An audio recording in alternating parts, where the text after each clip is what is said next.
Labas visiems, vėlyva žinutė, bet atrodo, kad tai yra svarbu. Pačiame centre yra taikinys. Ir, čia pas mane visas stalas nukrautas kortom.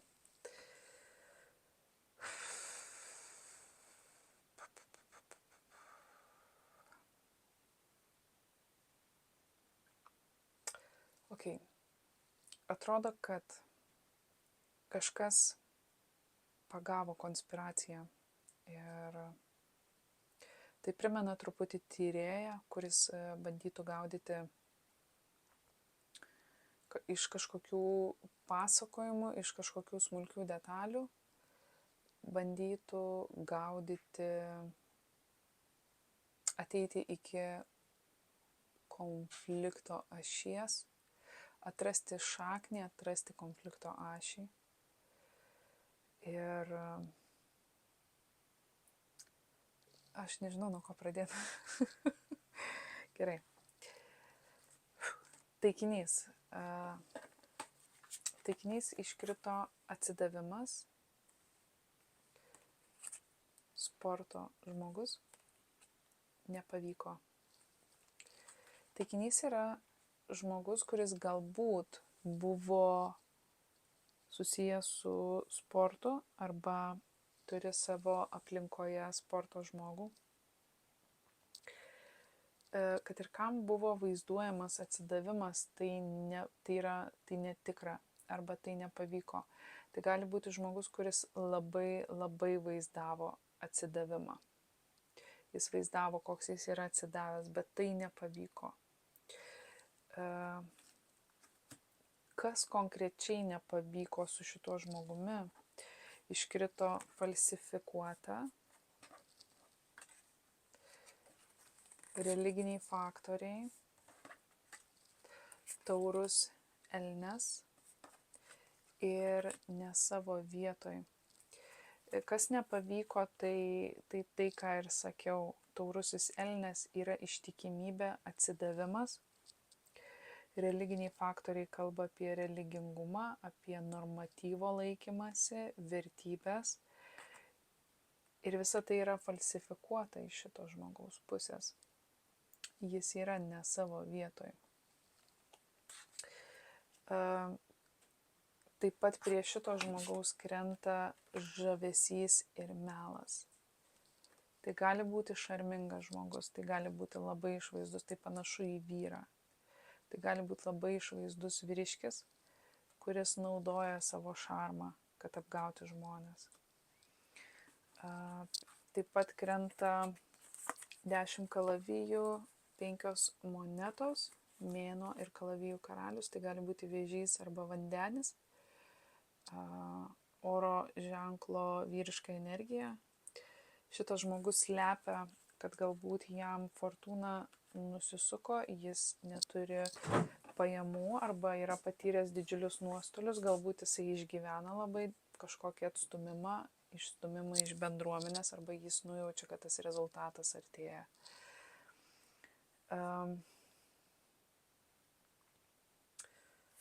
Kas dar, toj. Taip.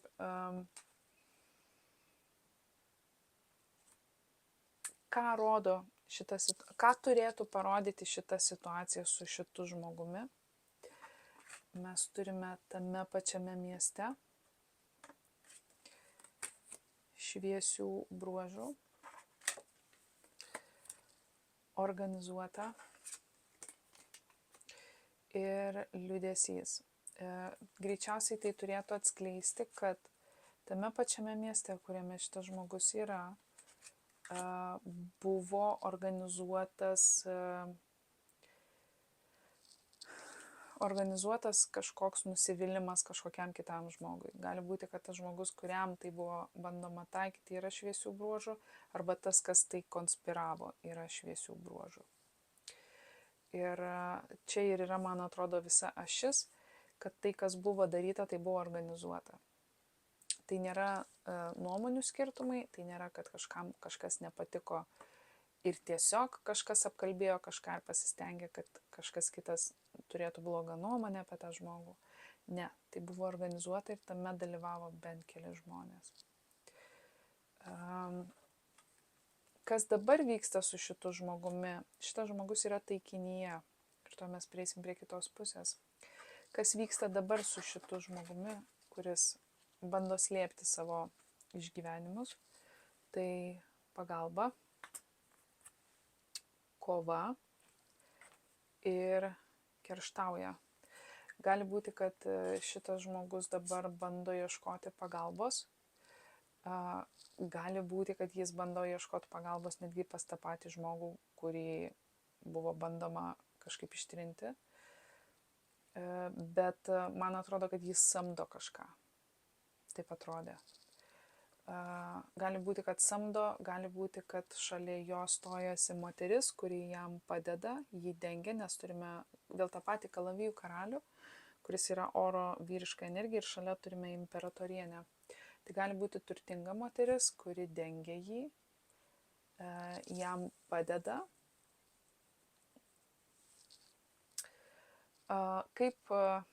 Gerai, kas taikosi? Aš tikiuosi, tas mano mikrofonas čia laiko. Kas taikosi į šitą žmogų? Iškrito, nori pakenkti, nieko nedaryk. Seniai apie tai galvoju. Šitas žmogus stebi šitą situaciją jau kurį laiką. Jis turėjo tą nuojautą, tą pajautimą, senai tai numanė. Ir greičiausiai yra kažkas išlindo, kažkokios detalės, kurios šitam žmogui leidžia pažiūrėti galbūt kitaip. Ir iškrito, tik tau išėjus atradau Dievą, karininkas ir socialinės medijos. Tai šiuo atveju gali būti, kad šito žmogaus norą ištirti šitą situaciją paskatino kažkieno išėjimas. Tai gali būti netgi reali fizinė netektis žmogaus ir yra noras atstatyti to žmogaus garbę, atstatyti to žmogaus vardą ir ištirti tai. Kai kuriems tai gali būti, kad yra atrasti, buvo duoti kažkokie ženklai, žinutės, užuominos. Šitas žmogus atrado kažką socialinėse medijose, pamatė kažką, stebėjo ir tai paskatino žiūrėti dar giliau. Kas tas žmogus? Krenta monetų karalius, tai gali būti žemės ženklas, bet nebūtinai, tai gali būti tiesiog labai stabili vyriška energija. Ir krenta saulė ir mirtis, tai yra liūtas skorpionas, ir saulė ir 4 kalavijai. Vėlgi tas pats liūtas. Šitas žmogus turi misiją. Gali būti, kad jį užtrigerino ištirti šitą situaciją kažkieno pasitraukimas, santykio nutraukimas, kažkokio žmogaus dingimas, kažkokio saito nutraukimas ir galbūt tas saitas yra, galbūt jis nori padaryti darbą, kuriuo galėtų didžiuotis ir susigrąžinti tą saitą, susigrąžinti tą draugystę. Klausiau, tai kam yra norima pakenkti? Iškrito vaikas ir sako tiesą. Dar prieš pradedant dėlioti šitą žinutę, buvo iškritęs pirmiausia vaikas. Aš tiesiog nenorėjau, pritingau ir nenorėjau leistis į vaiko temą, bet jinai vis tiek štai pasirodė ir matyt tai buvo aktualu. Gali būti, kad kažkas bando tirti vaiko atvejį, kur akivaizdžiai buvo falsifikuoti tam tikri dalykai. Gali būti, kad šitas monetų karalius, šitas karininkas ar tyrėjas galbūt saugumo institucijos darbuotojas, galbūt klerkas kažkoks, kad apie jį buvo falsifikuota kažkas, nes tas, kas falsifikuota, taurus elnias ne savo vietoj. Taurus elnias yra dažnai monetų karalius. Tai yra monetų karaliaus energija ir gali būti, kad buvo falsifikuojama, kad šitas žmogus yra ne savo vietoj. Štai šitas žavus, atsidavęs sporto žmogus, wow, o šitas yra ne savo vietoj. Ir gali būti, kad šitas žmogus yra, jie yra galbūt kažkuo susiję. Tai gali būti vandenis jautis, bet nebūtinai. Jie galbūt yra kažkuo susiję, kažkokia sritimi, bet šitas galbūt yra karininkas arba, kaip sakiau, kažkoks darbuotojas iš tos srities. Ir jam kilo įtarimas ir jisai tyrinėja.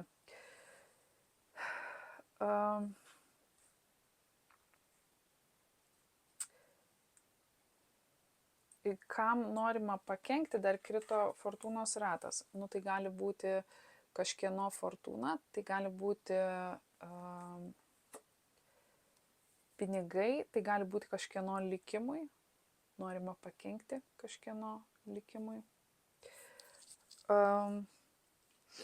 Kaip atpažinti šitą melagį, kaip atpažinti šitą žmogų, kas būtų toks išskirtinis dalykas, kuris pasakytų, kad čia yra, mes kalbam apie tą žmogų.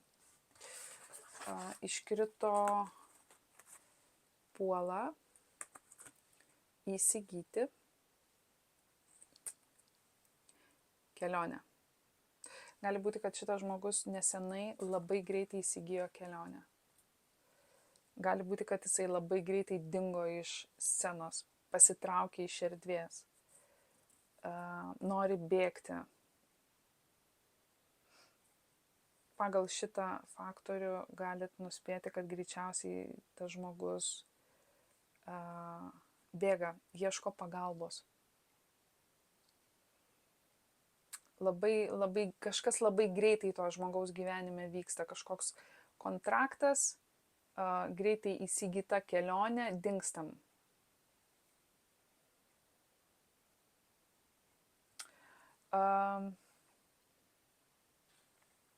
Taip.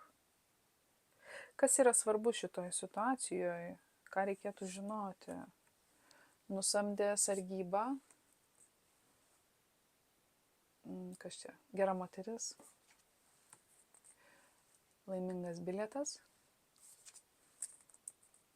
Nori tarnauti. Man reikia tavęs šalia. Gali būti, kad tas žmogus, kuris aiškinasi šitą visą reikalą, tyria, saulė ir mirtis, tai tarsi išjungta šviesa, išjungta laimė, nebėra, ar ne? Ir šalia jo krenta po to saulė ir 4 skeptrai. Sugrįžo šviesa, ar ne? Tai gali būti, kad šitas žmogus iš tiesų bando užsitarnauti savo medalį ir parodyti, ko jis vertas yra, galbūt susigrąžinti moterį, o galbūt tai yra tiesiog noras elgtis garbingai, įgyvendinti teisingumą ir tai, kas yra daroma, galbūt moteriai yra kaip laimingas bilietas į jos likimą. Galbūt kažkas jai nori įteikti laimingą bilietą. Tai, kas buvo padaryta neteisingai, kažkas nori tai atstatyti ir jai padovanoti tą milijono vertą loterijos bilietą. Ir galbūt taip išreikšti savo, atsidavimą. Kas laukia, kas vyks su šituo žmogumi, tai tarnautojas, protėviai neleidžia, reikia laiko. Ir gali būti, kad protėviai neleidžia kažkam imtis to, ko nori, kol neįgyvendino šito reikalo. Nes tarnautojas protėviai neleidžia ir reikia laiko, aš nematau kaip šito, kuris medžiojamas. Tai gali būti, kad kažkam yra patarimas daryti tai, ką pradėjo daryti ir tai užbaigti, ir tada bus duotas leidimas judėti toliau. Kažkam galbūt yra patarimas nieko nedaryti ir nedrumsti vandenų ir leisti žmonėms veikti pagal tą normatyvą, pagal kurį jie turi veikti, netrukdyti, ar ne? Tu prašai pagalbos, tu norėjai, tai dabar pasitrauk iš kelio ir leis mums padaryti darbą, ar ne? Kažkas panašaus. Taip pat įkrenta konfliktas, deganti ugnis, paslaptis ir tradiciškai panašu, kad kils konfliktas. Tas konfliktas gali būti susijęs su gaisru, kuris buvo bandomas paslėpti, bet toks jausmas, kad viskas bus daroma labai tradiciškai, pagal raidę, pagal normą, taip kaip turi būti, niekas neišvengs karmos. Kodėl svarbu yra išgirsti šitą žinutę? Krenta artima aplinka, apsimeta ir nori apsaugoti. Svarbu žinoti, kad kažkam artimoje aplinkoje yra žmogus, kuris apsimeta, jog nori saugoti. Tai nėra saugotojas. Kažkodėl turi nuojautą, kad tikrasis gynėjas yra tas, kuris yra nematomas. Kas yra tas tikrasis gynėjas? Mano telefonas išsikrauna, jeigu nutrūksiu, atleiskit. Kas yra tas tikrasis gynėjas? Samurajaus etikos kodeksas. Ką reikia apie jį žinoti? Tas, kuris galbūt dažnai prieštarauja, reikia prieštarauti. Ką reikia apie jį žinoti? Tokie žmonės, kurie įgyvendina tokius dalykus, dažnai būna komplikuoti, bet jie užsispyrę stuobriai, kurie įgyvendina tai, ką turi įgyvendinti. Ką reikia žinoti apie šitą žmogų? Reikia pasikalbėti ir šventę. Panašu, kad šitam žmogui pavyks padaryti tai, ką jis nori padaryti. Galbūt reikia pasikalbėti apie atstumą.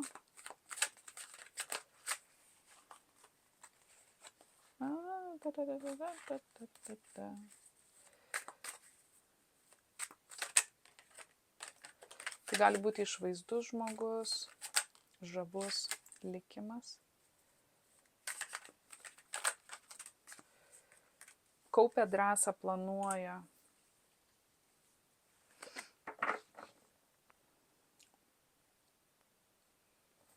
Jo, o ką reikia žinoti apie šitą melagį?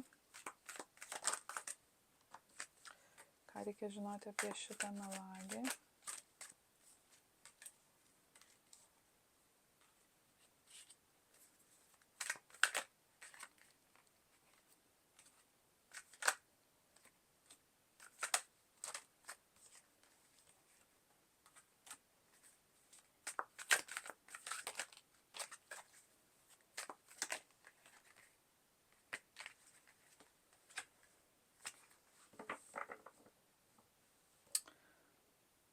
Jo, neskubėkite tikėti, nes kai kuriems tai yra situacija, kur melagis yra artimoje aplinkoje, o tikrasis gynėjas yra per didelį atstumą. Tai tiesiog būkit budrus, ką daryti su melagiu.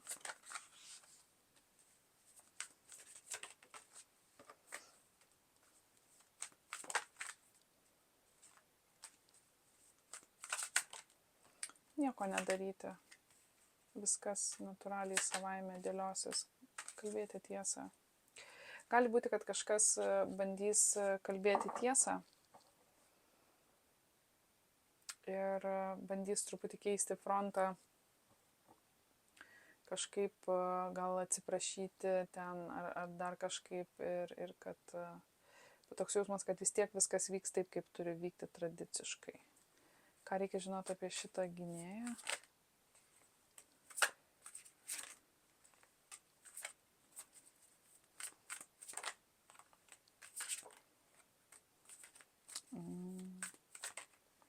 Jo, šitas žmogus padarys daug.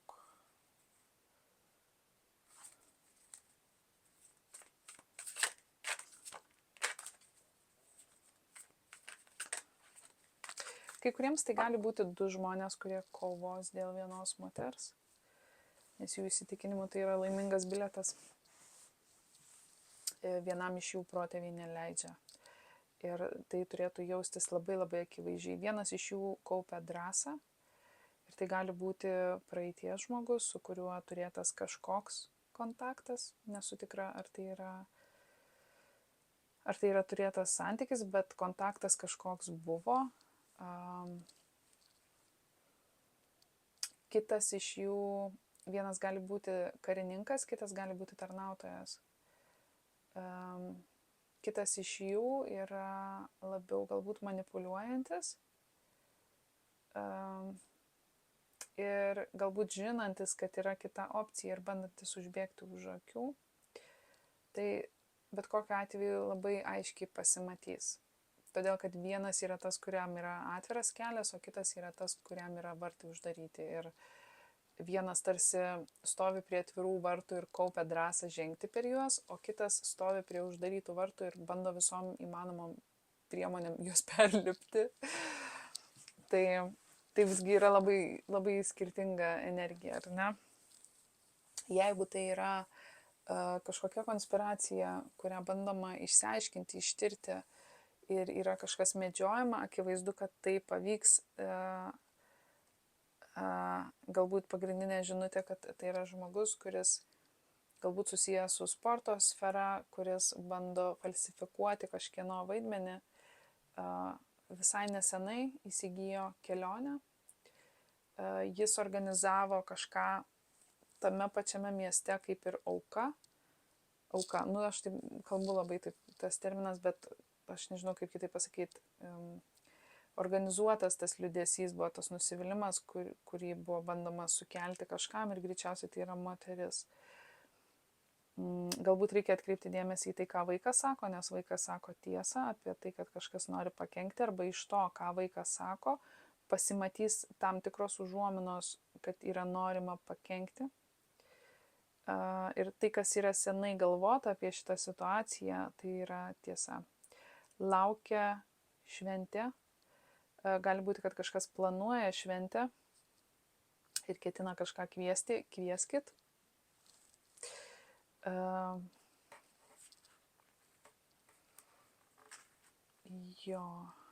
Socialinės medijos. Gali būti, kad kažkas per socialinės medijas stebi žmogų, su kuriuo nebebendrauja, bet labai norėtų. Nori tarnauti, reikia tavęs šalia. Darykit tai, kas reikalinga. Jeigu turite galimybę saugoti kažką arba kažkam padėti, tai ir darykit. Linkiu sėkmės. Tikiuosi, tai kažką davė, buvo naudinga. Jeigu ne, kažkas galbūt paklausėt kaip gero kokio detektyvo. Ramybės, pusiausvyros ir iki kito karto. Ate.